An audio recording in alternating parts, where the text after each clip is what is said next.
The Battle of Seonghwan was the first major land battle of the First Sino-Japanese War. It took place on 29 July 1894 at Seonghwan, outside of Cheonan, Chungcheong, Namdo, Korea, between the forces of Meiji Japan and Qing China. It is sometimes also referred to as the Battle of Asan. Battle. Charged with implementing the Imperial Japanese Army's commission from new Korean government to expel the Chinese Beiyang Army from Korean territory by force. A detachment of the Japanese First Army consisting of 4,000 men under command of Major General Oshima Yoshimazu marched south from Seoul towards the major port city of Asan. The Chinese forces stationed at Seonghwan numbered approximately 3,880 men under General Nie Shicheng, and had anticipated the impending arrival of the Japanese by fortifying their position with trenches, earthworks, and by flooding surrounding rice fields.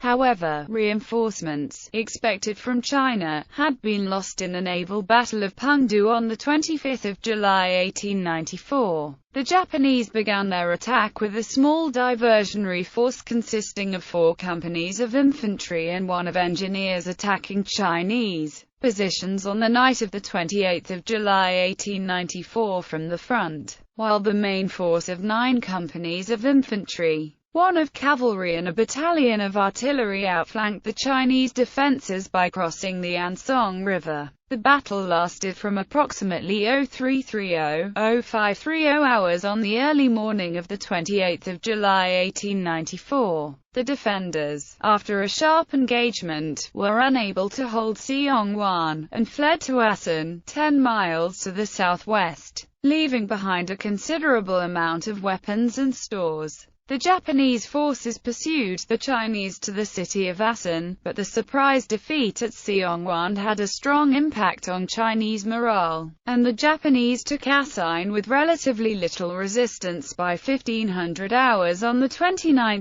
July 1894. Surviving Chinese forces fled towards Pyongyang. Chinese casualties included 500 killed and wounded against 82 for the Japanese. Aftermath. The defeat of the Chinese forces at Asan broke the possibility of a Chinese encirclement of the Korean capital of Seoul. The victorious Japanese army returned to Seoul on 5 August 1894. Following this battle, formal declarations of war were issued by the Emperor of China and the Emperor of Japan.